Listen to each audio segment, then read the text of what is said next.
नमस्कार साथियों, आप देख रहे हैं हिट फिट न्यूज टीवी और मैं हूं हरनाम सिंह बड़वाल। दोस्तों, पिछले कुछ दिनों से आपने एक वीडियो वायरल होता देखा होगा सोशल मीडिया पर।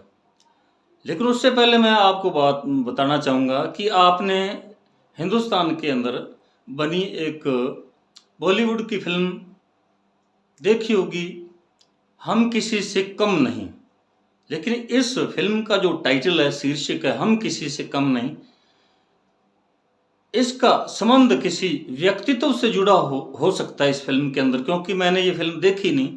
लेकिन जैसा कि टाइटल है इसका हम किसी से कम नहीं, तो हो सकता है इसका जो टाइटल है हम किसी से कम नहीं, तो ये किसी से व्यक्तिगत संबंध होगा इस टाइटल का। लेकिन दूसरे इसका एक पहलू अगर विश्व पटल पर देखें तो मैं हमारे देश भारत के संबंध में ये बात कहूँगा। फिल्म के अंदर तो व्यक्तिगत संबंध से इसका कोई संबंध होगा इस डायलॉग का, लेकिन मैं जो बात कर रहा हूँ मैं अपने देश भारत के बारे में ये बात कह रहा हूँ। आपने, क्योंकि भारतीय लोगों ने पूरे विश्व के अंदर हमारे हिंदुस्तान के इतिहास को वहाँ तक फैलाया। और इतिहास तो अलग बात है, लेकिन जो हिंदुस्तान की विचारधारा है, संस्कृति है, वसुधैव कुटुंबकम, वसुधैव कुटुंबकम, तो ये जो विचारधारा है, जो हमारे संस्कार हैं हिंदू संस्कृति के, या हिंदू संस्कृति के अंदर किस प्रकार ईश्वर के प्रति हमारी आस्था है। क्योंकि विदेशी जो पश्चिम देश है वहाँ तो नास्तिक लोगों की बहुत भरमार है, लेकिन हिंदुस्तान में ऐसा नहीं है। इसीलिए हिंदुस्तान जो है पूरी दुनिया के लिए एक आकर्षण का केंद्र बना हुआ है। विदेशी लोग यहाँ इसीलिए बहुत अधिक संख्या में घूमने आते हैं। हाँ, ये जरूर है कि विदेशों के अंदर, यानी दूसरे जो विश्व के अन्य देश हैं, पश्चिमी देश ही हैं ज़्यादातर, खासकर उन्हीं का जिक्र होता है, क्योंकि वहाँ वैज्ञानिक तरक्की बहुत हुई है। और पूरी दुनिया के अंदर जो वैज्ञानिक यानी विज्ञान का जो दबदबा है, ये पश्चिम से ही इसकी शुरुआत हुई है। लेकिन अगर उस पर भी बात करें तो भारत जो है वो भी कहीं पीछे नहीं है। भारत के जो ऐसे ऐसे वैज्ञानिक, जिनमें आप APJ अब्दुल कलाम का नाम ले सकते हैं, जो राष्ट्रपति भी रहे, बहुत ही एक चोटी के हमारे हिंदुस्तान के वो वैज्ञानिक रहे हैं। लेकिन आज हमारे बीच वो नहीं रहे, वो स्वर्ग सिधार चुके हैं। लेकिन जो जिस प्रकार का उनका व्यक्तित्व था, और वो देश के लिए एक बहुत बड़ी हमारे देश की वो धरोहर रहे हैं, और बहुत कुछ उन्होंने देश को दिया, और इसीलिए उन्हें मिसाइल मैन माना जाता है। और उनसे पहले होमी जहांगीर भाभा का नाम भी आपने सुना होगा, और सतीश धवन का भी आपने नाम सुना होगा। तो हम किसी भी अन्य पश्चिमी देशों से जिन्होंने विज्ञान में तरक्की की, उनसे हम पीछे नहीं रहे हैं। तो दशमलव प्रणाली का जो आविष्कार वो हिंदुस्तान से हुआ, और जो भौगोलिक, अगर जो पृथ्वी के बारे में जो भूगोल है उसके बारे में हजारों साल, सदियों पहले हमारे देश के कुछ ऐसे संत हुए, और कुछ ऐसे वैज्ञानिक हुए। आर्यभट्ट का नाम ले सकते हैं आप, चाणक्य का नाम आप ले सकते हैं जो राजनीति के विशेषज्ञ थे, तो चरक का नाम ले सकते हैं जिन्होंने दवा के क्षेत्र में, औषधीय क्षेत्र के अंदर बहुत ख्याति प्राप्त की, और वो विश्व प्रसिद्ध है चरक। तो इसी प्रकार हिंदुस्तान भी किसी अन्य देश से कम नहीं है। और धार्मिक दृष्टि से देखा जाए तो हिंदुस्तान पूरी दुनिया में पहले नंबर पर है, प्रथम स्थान पर है हिंदुस्तान।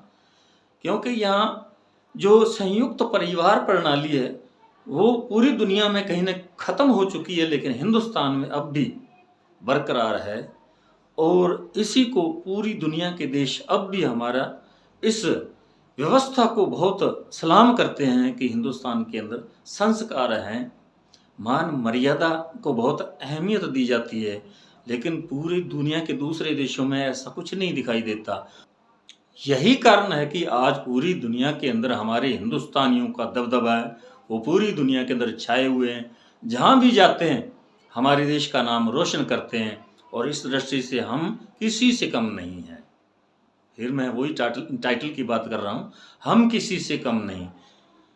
तो अभी 2-3 दिन पहले जो मैंने शुरुआत में बात की, अभी 2-3 दिनों से सोशल मीडिया पर एक वीडियो वायरल हो रहा है जिसके अंदर भारतीय सैनिकों ने चीनी सैनिकों के छक्के छुड़ा दिए। एक इवेंट हुई थी अफ्रीका के सूडान में, और जहां भारतीय सेना और चीनी सेना आमने सामने थी और प्रोग्राम था, इवेंट थी रस्साकसी की, और उसमें भारतीय सैनिकों ने अपना जो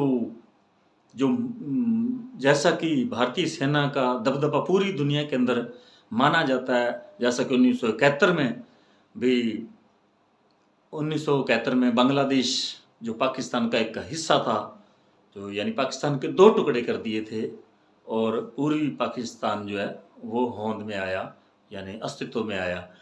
तो तब से लेकर आज तक हमारी हिंदुस्तान सेना का पूरी दुनिया के अंदर दबदबा है, वर्चस्व है, नाम चलता है। और वही बात पूरी तरह से चरितार्थ करके दिखाई हमारे सैनिकों ने।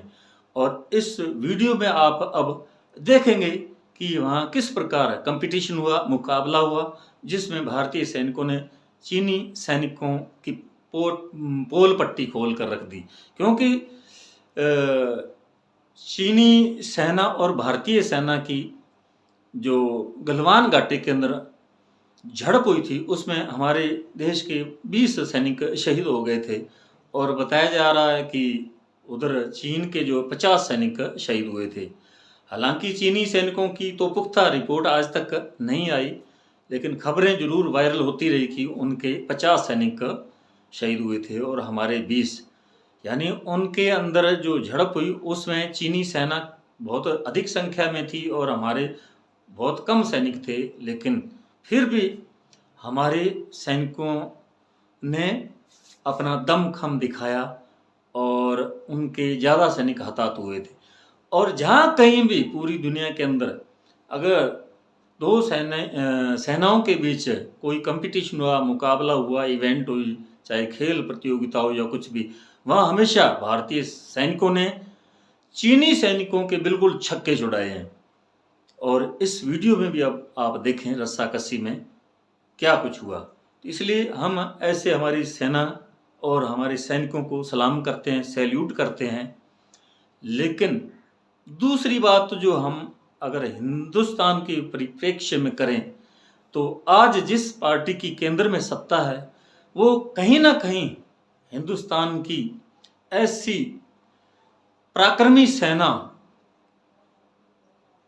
के बीच धर्म की राजनीति भी घुसेड़ रही है, सेना का जो स्तर है उसे भी गिरा रही है, सैनिकों का बजट भी कम कर रही है। लेकिन थोथी बातें करती, बीच जनता के मंचों पर जाकर बखान करती जरूर है सेना का, लेकिन अगर आंकड़ों के हिसाब से देखें, बजट के तौर पर देखें, सैनिकों की जो सुविधाएं हैं उनको उपलब्ध वो देखें, तो वो कागजों तक ही सीमित हैं। और प्रैक्टिकली अगर हम ग्राउंड लेवल पर देखें तो वो सुविधाएं वहाँ देखने को नहीं मिलती।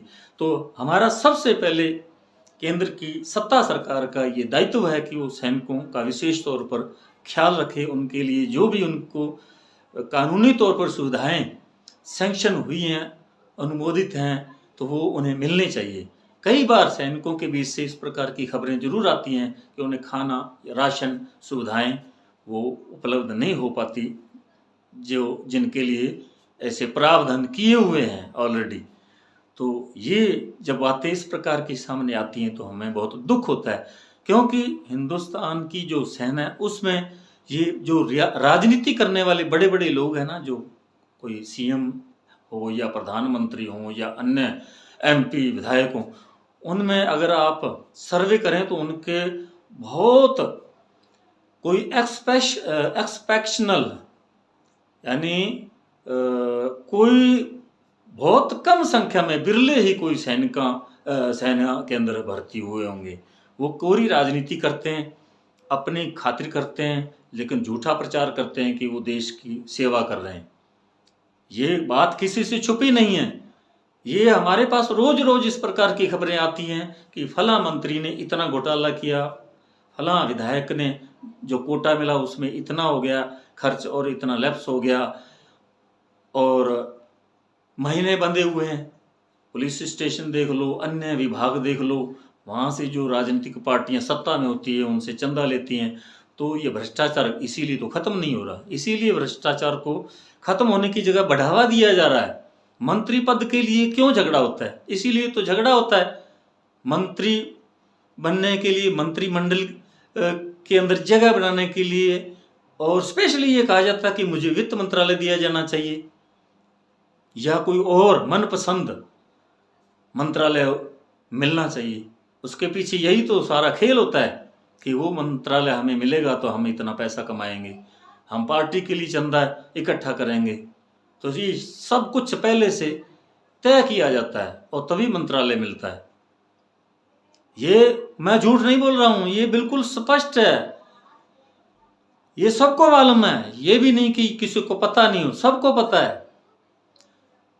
यही तो कारण है कि भ्रष्टाचार खत्म होने की बजाय दिन प्रतिदिन बढ़ता जा रहा है। जब देश की जो सत्ताधारी पार्टी हो, जिसके हाथ में पूरे देश की बागडोर हो, जब वही इलेक्ट्रल बॉन्ड के जरिए अपने आप को साबित कर चुकी हो कि हमने ऐसा घोटाला किया है, और सुप्रीम कोर्ट ने उस पर मोहर लगा दी हो कि ये इलेक्ट्रल बॉन्ड की जो ये नियम बनाए गए, बिल्कुल इसकी कोई जरूरत नहीं थी और इसे ये पारदर्शी नहीं है, अवैध घोषित कर दिया, तो आप अंदाजा लगा सकते हैं कि ये पार्टी ने अपने लिए, अपनी पार्टी के विकास के लिए, अपने घर भरने के लिए, घोटाले करने के लिए, भ्रष्टाचार को बढ़ावा देने के लिए, देश को कंगाल करने के लिए, देश का पैसा राजकोष का पैसा अडानी अंबानी को देने के लिए, कृषि को खत्म करने के लिए, छोटे व्यापारियों को खत्म करने के लिए ये सब कुछ किया गया। चंदा दो धंधा लो, ये इस प्रकार की रणनीतियां बनाएगी और देश तानाशाही की तरफ बढ़ रहा है। तो खैर, बहरहाल आप देखिए इस वीडियो को और कमेंट बॉक्स में जरूर लिखिएगा। तो साथियों, अगर हमारे hit fit news TV channel को आपने अभी तक सब्सक्राइब नहीं किया तो प्लीज सब्सक्राइब कर लें। इस वीडियो को अधिक से अधिक शेयर करें, लाइक करें। आपका बहुत बहुत शुक्रिया, धन्यवाद, राम राम, सत श्री अकाल।